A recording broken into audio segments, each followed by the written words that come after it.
नमस्ते, स्वागत छ तपाईहरुलाई मेरो युट्युब च्यानलमा।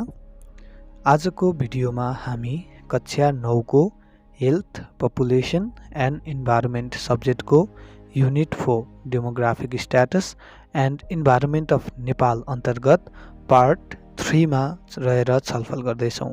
यस पार्टमा हामीले कम्पोजिसन अफ पपुलेसनका बारेमा छलफल गर्नेछौँ। यस कम्पोजिसन अफ पपुलेसनका बारेमा योभन्दा अघिल्लो पार्ट 2 मा पनि हामीले यसका केही बुदाहरू छलफल गरिसकेका छौँ, जस्तै population composition by sex, population composition by caste and ethnicity, population composition by religion. यी तीनवटा बुदाहरू हामीले पार्ट 2 मा छलफल गरिसकेका छौँ। यदि पार्ट 2 छुटाउनु भएको छ भने तल डिस्क्रिप्सनमा लिंक राखिएको छ, डिस्क्रिप्सनमा गएर हेर्न सक्नुहुन्छ। यसैगरी आजको भिडियोमा हामीले कम्पोजिसन अफ पपुलेसन अन्तर्गत population composition by age, population composition by mother tongue, population composition by educational status र पपुलेसन कम्पोजिसन बाइ अकुपेसनल स्ट्याटसका बारेमा छलफल गर्नेछौँ। आउनुहोस् आजको भिडियो सुरु गरौँ।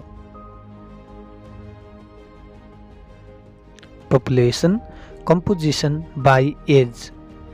Classification of population according to age group is known as population composition by age. Population composition by age helps to learn about the number of children, number of school-going children, active population, and dependent population. While classifying population according to age group, it is difficult to neatly divide as per each age group, so it is classified in the gap of 5 years. उमेर अनुसार जनसङ्ख्याको बनोट भन्नाले अलग अलग उमेर वा उमेर समूहको आधारमा जनसङ्ख्याको वर्गीकरण वा संरचना भन्ने बुझिन्छ। उमेर अनुसार जनसङ्ख्याको बनोटका आधारमा साना साना बालबालिका, विद्यालय जाने उमेरका बालबालिका, काम गरेर कमाउन सक्ने सक्रिय जनसङ्ख्या तथा आर्थिक रूपमा आश्रित जनसङ्ख्याको बारेमा थाहा पाउन सकिन्छ। 0 देखि 14 वर्ष र 60 वर्षभन्दा माथिको जनसङ्ख्यालाई आर्थिक रूपमा निष्क्रिय जनसङ्ख्या भनिन्छ भने 15 देखि 59 वर्षसम्मको जनसङ्ख्यालाई आर्थिक रूपमा सक्रिय जनसङ्ख्या भनिन्छ।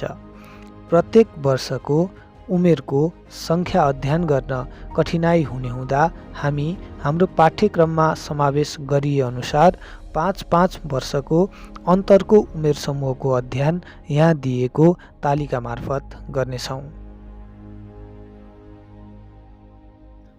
Population composition by age and sex. यो तालिका विक्रम सम्वत 2068 सालको जनगणना अनुसार केन्द्रीय तथ्याङ्क विभाग सेन्ट्रल ब्युरो अफ स्ट्याटिस्टिक्सद्वारा तयार गरिएको हो। यहाँ प्रत्येक 5-5 वर्ष अन्तरमा उमेर समूहको सङ्ख्या दिएको छ। विक्रम सम्वत 2068 सालको जनगणना अनुसार नेपालमा 0 देखि 4 वर्षसम्मको उमेर समूह जम्मा जनसङ्ख्याको केटा 10.23% र केटी 9.18% रहेको छ, जस अन्तर्गत 0 देखि 4 वर्षसम्मको उमेर समूहको जनसङ्ख्या जम्मा जनसङ्ख्याको 9.69% रहेको छ। यसैगरी 5 देखि 9 वर्षसम्मका मानिसहरूको सङ्ख्या हेर्ने हो भने मेल र फिमेलमा छुट्याएर हेर्दा मेलको सङ्ख्या जम्मा जनसङ्ख्याको 12.73%, यसैगरी फिमेलको सङ्ख्या जम्मा जनसङ्ख्याको 11.50% रहेको छ। यसरी 5 देखि 9 वर्षसम्मको उमेर समूहको जम्मा सङ्ख्या हेर्ने हो भने जम्मा जनसङ्ख्याको 12.10% रहेको छ। यसैगरी 10 देखि 14 वर्षसम्मको उमेर समूहको सङ्ख्यालाई पनि मेल र फिमेलमा छुट्याएर हेर्दा मेलको सङ्ख्या 13.73% रहेको छ भने फिमेलको सङ्ख्या जम्मा जनसङ्ख्याको 12.54% रहेको छ। यसरी 10 देखि 14 वर्षसम्मको उमेर समूहको सङ्ख्या जम्मा जनसङ्ख्याको 13.12% रहेको छ। यसै गरी 15 देखि 19 वर्षसम्मको उमेर समूहको सङ्ख्यालाई पनि मेल र फिमेलमा छुट्याएर हेर्ने हो भनेदेखि 11.23% मेल र 10.91% फिमेल रहेको देखिन्छ। यसरी जम्मा जनसङ्ख्याको 11.07% 15 देखि 19 वर्षसम्मका मानिसहरूको रहेको देखिन्छ। यसै गरी 20 देखि 24 वर्षसम्मको उमेर समूहको मानिसहरूको सङ्ख्यामा मेलको सङ्ख्या 8.13% र फिमेलको सङ्ख्या 9.63% रहेको छ। यसरी जम्मा जनसङ्ख्याको 8.90% सङ्ख्या 20 देखि 24 वर्षसम्मका उमेर समूहका मानिसहरूको रहेको छ। यसै गरी 25 देखि 29 वर्षसम्मको उमेर समूहलाई पनि मेल र फिमेलमा वर्गीकरण गरेर हेर्दा मेलको सङ्ख्या जम्मा जनसङ्ख्याको 7.14% रहेको छ भने फिमेलको सङ्ख्या जम्मा जनसङ्ख्याको 8.52% रहेको छ। यसै गरी जम्मा जनसङ्ख्याको 7.85% 25 देखि 29 वर्षसम्मका उमेर समूहका मानिसहरूको रहेको छ। यसै गरी 30 देखि 34 वर्षसम्मका मानिसहरूको उमेर समूहको सङ्ख्या हेर्ने हो भने जम्मा जनसङ्ख्याको 6.00 सङ्ख्या मेल र 7.07 सङ्ख्या फिमेल रहेको छ। यसरी जम्मा 30 देखि 34 वर्षसम्मका मानिसहरूको उमेर समूह हेर्ने हो भने टोटलमा जम्मा जनसङ्ख्याको 6.55% चाहिँ 30 देखि 34 वर्षसम्मका उमेर समूहको मानिसहरूको सङ्ख्या रहेको देखिन्छ। यसरी 35 देखि 39 वर्षसम्मका मानिसहरूको सङ्ख्या हेर्दा जम्मा जनसङ्ख्याको 5.76% मेल र जम्मा जनसङ्ख्याको 6.33% फिमेल छ भने जम्मा हेर्ने हो भनेदेखि जम्मा जनसङ्ख्याको 6.06% 35 देखि 39 वर्षसम्मका उमेर समूहका मानिसहरूको रहेको छ। यसै गरी 40 देखि 44 वर्ष उमेर समूहका मानिसहरूको सङ्ख्यालाई पनि मेल र फिमेलमा क्लासिफाई गरेर हेर्दाखेरि मेलको सङ्ख्या जम्मा जनसङ्ख्याको 5.14% रहेको छ भने फिमेलको सङ्ख्या जम्मा जनसङ्ख्याको 5.32% रहेको छ। यसरी 40 देखि 44 वर्षसम्मको जम्मा जनसङ्ख्या चाहिँ जम्मा जनसङ्ख्याको 5.23% रहेको छ। यसै गरी 45 देखि 49 वर्षसम्मका उमेर समूहका मानिसहरूको सङ्ख्या हेर्ने हो भने मेल र फिमेलमा वर्गीकरण गर्दा 4.48% मेल र 4.38% फिमेलको रहेको छ। यसरी 45 देखि 49 वर्षसम्मका मानिसहरूको जम्मा सङ्ख्या चाहिँ जम्मा जनसङ्ख्याको 4.43% रहेको छ। यसै गरी 50 देखि 54 वर्ष उमेर समूहका मानिसहरूको सङ्ख्या मेल र फिमेलमा हेर्ने हो भने 3.94% मेल 3.66% फिमेल रहेको छ भने 50 देखि 54 वर्षसम्मका जम्मा मानिसहरूको सङ्ख्या चाहिँ जम्मा जनसङ्ख्याको 3.80% रहेको देखिन्छ। यसै गरी 55 देखि 59 वर्षसम्मका उमेर समूहको मानिसहरूको सङ्ख्या मेलमा 3.21% र फिमेलको 2.97% रहेको छ। जम्मा जनसङ्ख्या 55 देखि 59 वर्षसम्मका उमेर समूहहरूको मानिसको जम्मा जनसङ्ख्याको 3.09% रहेको देखिन्छ। यसै गरी 60 देखि 64 वर्ष उमेर समूहका मानिसहरूको सङ्ख्यालाई मेल र फिमेलमा वर्गीकरण गरेर हेर्दा मेलको पर्सेन्टेज 2.87 रहेको छ भने फिमेलको पर्सेन्टेज 2.85 रहेको छ। यसरी 60 देखि 64 वर्ष उमेर समूहका मानिसहरूको जम्मा जनसङ्ख्याको 2.86% रहेको छ। यसै गरी 65 देखि 69 वर्ष उमेर समूहका मानिसहरूको सङ्ख्यालाई मेल र फिमेलमा वर्गीकरण गर्दा मेलहरूको पर्सेन्टेज 2.16% रहेको छ भने फिमेलहरूको पर्सेन्टेज 2.03% रहेको छ। यसरी 65 देखि 69 वर्ष उमेर समूहका मानिसहरूको जम्मा जनसङ्ख्याको 2.09% रहेको छ। यसै गरी 70 देखि 74 वर्ष उमेर समूहका मानिसहरूको सङ्ख्यालाई मेल र फिमेलमा डिभाइड गरेर हेर्दा मेलको पर्सेन्टेज 1.55 र फिमेलको पर्सेन्टेज 0.43 रहेको छ। यसरी जम्मा जनसङ्ख्याको 1.49% 70 देखि 74 वर्ष उमेर समूहका मानिसहरूको रहेको छ। यसै गरी 75 देखि 79 वर्ष उमेर समूहका मानिसहरूको सङ्ख्या हेर्दाखेरि मेलको पर्सेन्टेज 0.19 र फिमेलको पर्सेन्टेज 0.86 रहेको छ। यसरी जम्मा जनसङ्ख्याको 0.89% जनसङ्ख्या 75 देखि 79 वर्ष उमेर समूहका मानिसहरूको रहेको छ। यसै गरी 80 देखि 85 वर्ष उमेर समूहलाई पनि मेल र फिमेलमा वर्गीकरण गरेर हेर्दा 0.49% मेल र 0.48% फिमेल रहेको छ। यसरी जम्मा जनसङ्ख्याको 0.49% 80 देखि 84 वर्ष उमेर समूहका मानिसहरूको रहेको देखिन्छ। यसै गरी 85 देखि 89 वर्ष उमेर समूहका मानिसहरूको सङ्ख्यालाई मेल र फिमेलमा वर्गीकरण गरेर हेर्ने हो भने मेलको पर्सेन्टेज 0.20 रहेको छ। यसै गरी फिमेलको पर्सेन्टेज पनि 0.20 नै रहेको छ र जम्मा जनसङ्ख्याको 0.20% नै 85 देखि 89 वर्ष उमेर समूहका मानिसहरूको रहेको देखिन्छ।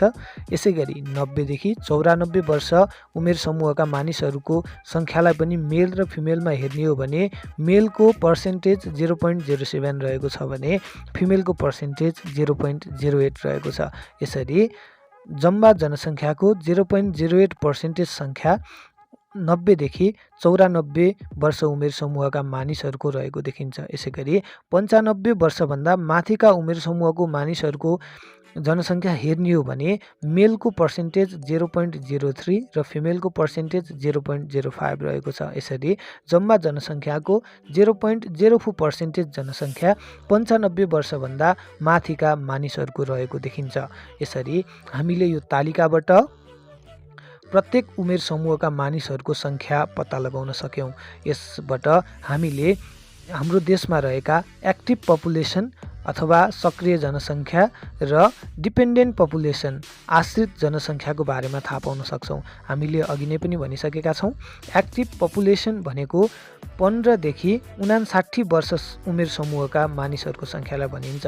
अघिको तालिकाबाट 15 देखि 59 वर्ष उमेर समूहका मानिसहरूको सङ्ख्या जोड्दाखेरि 56.96% चाहिँ जम्मा जनसङ्ख्याको एक्टिभ जनसङ्ख्या नेपालमा रहेछ भने डिपेन्डेन्ट पपुलेसनलाई हेर्ने हो भने हामीले भनिसकेका छौँ 0 देखि 14 वर्ष र 60 वर्षभन्दा माथिको जनसङ्ख्यालाई डिपेन्डेन्ट पपुलेसन भनिन्छ। यसरी 0 देखि 14 वर्षसम्मको उमेर समूहको पर्सेन्टेज जोड्दा 34.91 र 60 वर्षभन्दा माथिको जनसङ्ख्याको पर्सेन्टेज जोड्दा 8.13% आउँछ। यसरी जम्मा जनसङ्ख्याको 43.04% नेपालमा डिपेन्डेन्ट पपुलेसन रहेको विक्रम सम्वत 2068 सालको जनगणनाले देखाएको छ। आउनुस् अब छलफल गरौँ पपुलेसन कम्पोजिसन बाई मदर टङको बारेमा। मातृभाषाको आधारमा जनसङ्ख्याको बनोट। Nepal is a multilingual country. Majority of people speak Nepali language. The census of 2028 BS has enumerated 20 mother tongues in Nepal. The census of 2058 BS has enumerated 92 mother tongues in Nepal. The census of 2068 BS has enumerated 123 mother tongues in Nepal. मातृभाषा अनुसार जनसङ्ख्याको बनोट भन्नाले अलग अलग जात जाति वा समुदायको आधारमा बोलिने भाषाका आधारमा गरिने जनसङ्ख्याको वर्गीकरण भन्ने बुझिन्छ। नेपालमा विक्रम सम्वत 2028 को जनगणना अनुसार 20 वटा, विक्रम सम्वत 2058 सालको जनगणना अनुसार 92 वटा र विक्रम सम्वत 2068 सालको जनगणना अनुसार 123 वटा मातृभाषा पहिचान गरिएको छ। नेपालको कुल जनसङ्ख्यामा 1% भन्दा बढी मानिसहरूले बोलिने 13 वटा भाषाहरू विक्रम सम्वत 2068 को जनगणना अनुसार तलको तालिकामा दिइएको छ। यस तालिकामा विक्रम सम्वत 2068 सालको जनगणना अनुसार कुन मातृभाषा बोल्ने मानिसहरूको सङ्ख्या कति रहेको छ पर्सेन्टेजको आधारमा दिएको छ। यस तालिका अनुसार सबैभन्दा बढी भाषा नेपाली भाषा बोलिने यस तालिकाले देखाएको छ, जसको पर्सेन्टेज टोटल जनसङ्ख्याको 44.46% नेपाली भाषीहरू रहेका छन्। यसै गरी दोस्रो नम्बरमा मैथली भाषा रहेको छ। जम्मा जनसङ्ख्याको 11.67% मानिसहरूले मैथली भाषा बोल्ने यस तालिकाले देखाएको छ। यसै गरी तेस्रो नम्बरमा भोजपुरी भाषा रहेको छ। जम्मा जनसङ्ख्याको 5.98% मानिसहरूले भोजपुरी भाषा बोल्दछन्। यसै गरी चौथो नम्बरमा थारू भाषा रहेको छ। जम्मा जनसङ्ख्याको 5.77% मानिसहरूले थारू भाषा बोल्छन्। यसै गरी थारू पछाडि तामाङ भाषा रहेको छ। जम्मा जनसङ्ख्याको 5.11% मानिसहरूले तामाङ भाषा बोल्ने गरेको यस तालिकाले देखाएको छ। यसै गरी तामाङ पछाडि नेवार भाषा रहेको छ, जहाँ जम्मा जनसङ्ख्याको 3.20% मानिसहरूले नेवारी भाषा बोल्छन्।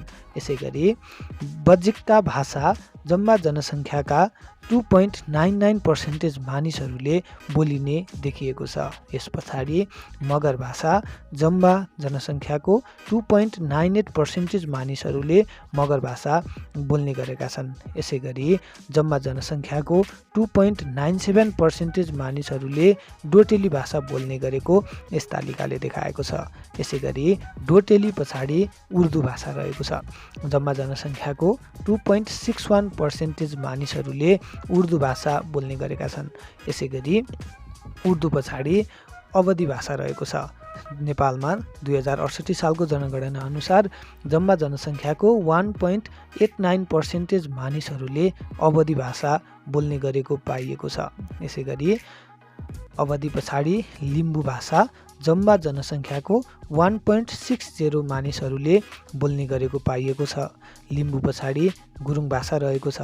यसै गरी जम्मा जनसङ्ख्याको 1.23% मानिसहरूले गुरुङ भाषा बोल्ने गरेको पाइएको छ। यसै गरी जम्मा जनसङ्ख्याको 1.03% मानिसहरूले बैतडेली भाषा बोल्ने गरेको पाइएको छ। 1% भन्दा कम जनसङ्ख्यामा बोलिने 109 वटा भाषाहरू यस तालिकामा समावेश गरिएका छैनन्। आउनुहोस् अब छलफल गरौँ पपुलेसन कम्पोजिसन बाई एडुकेसनल स्ट्याटसको बारेमा। शैक्षिक स्थितिका आधारमा जनसङ्ख्याको वर्गीकरण। Population composition by educational status studies the literate and illiterate people, which help to form the plans and policies. From the census 2009-11 bias, Nepal has collected data about literacy rate. The 2048 census has defined literacy in this way. Literates are those who can write, read, and understand in a language and have mathematical knowledge. The literacy rate of Nepal from 2048 BS to 2068 BS is given in the given table. देशको जनसङ्ख्यालाई शैक्षिक अवस्था अनुसार अर्थात् साक्षर र निरक्षरमा वर्गीकरण गरी अध्ययन गरिन्छ भने त्यसलाई शैक्षिक स्थिति अनुसार जनसङ्ख्याको बनोट भनिन्छ। शैक्षिक स्थिति अनुसार जनसङ्ख्याको अभिलेख राख्ने व्यवस्था विक्रम सम्वत 2009-11 को जनगणनाबाट सुरु गरिएको हो। विक्रम सम्वत 2009-11 को जनगणनामा नेपालले साक्षरता अर्थात् लिट्रेसी रेट 5.3 मात्र रहेको थियो। विक्रम सम्वत 2048 को जनगणनाले साक्षरताको परिभाषा यसरी दिएको छ: कुनै एउटा भाषा लेख्न, पढ्न र बुझ्न सक्षम हुनुका साथै साधारण गणितीय ज्ञान भएकालाई साक्षर भनिन्छ। शिक्षा देश विकासको आधार हो। नेपाल सरकारले निरक्षरता निर्मूल पार्न साक्षरतामूलक कार्यक्रमहरू सञ्चालन गर्दै आएको छ।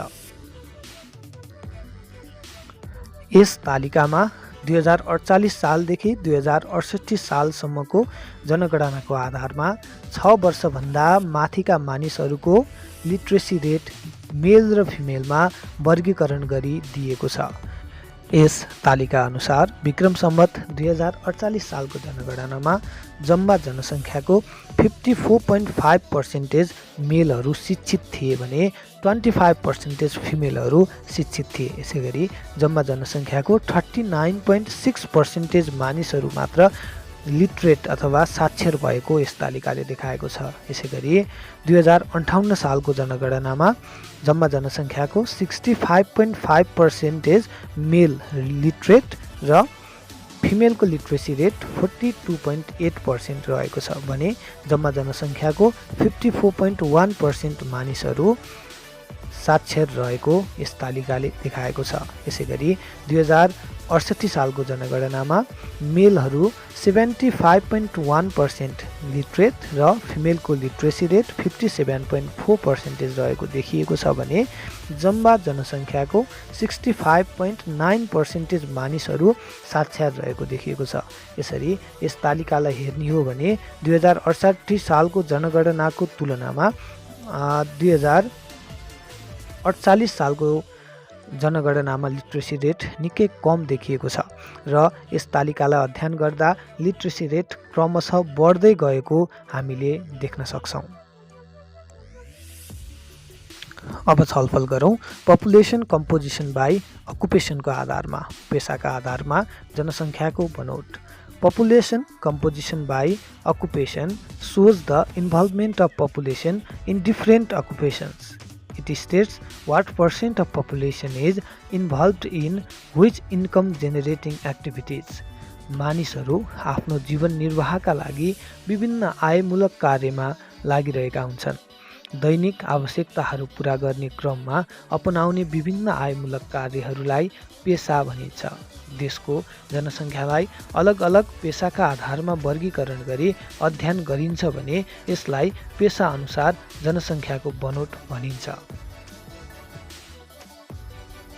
यस तालिकामा विक्रम सम्वत 2058 साल र 68 सालको जनगणना अनुसार कृषि र कृषि बाहेक अन्य पेशामा संलग्न मानिसहरूको सङ्ख्या पर्सेन्टेजमा देखाइएको छ। 2058 सालको जनगणना अनुसार नेपालमा कृषिमा 65.70% मानिसहरूको संलग्नता रहेको थियो भने कृषि बाहेक अन्य पेशामा जम्मा जनसङ्ख्याको 34.30% जनसङ्ख्या रहेको देखिएको छ। यसैगरी 2068 सालको जनगणना अनुसार जम्मा जनसङ्ख्याको 60.43% मानिसहरू कृषि पेशामा आबद्ध रहेछन् भने 39.57% मानिसहरू कृषि बाहेक अन्य पेशामा रहेको देखिएको छ। यसरी यी दुईवटा जनगणनाहरू हेर्दाखेरि कृषि पेशामा लाग्ने मानिसहरूको सङ्ख्या घटेको देखिएको छ। यसरी आजको भिडियोमा हामीले कम्पोजिसन अफ पपुलेसनका केही बुँदाहरूमा रहेर छलफल गऱ्यौँ। भिडियो कस्तो लाग्यो कमेन्ट गरिदिनु होला। साथै भिडियोलाई सेयर गर्न नबिर्सिनुहोस् र च्यानललाई सब्स्क्राइब गर्नुभएको छैन भने सब्स्क्राइब गरेर बेल आइकन क्लिक गरिदिनु होला।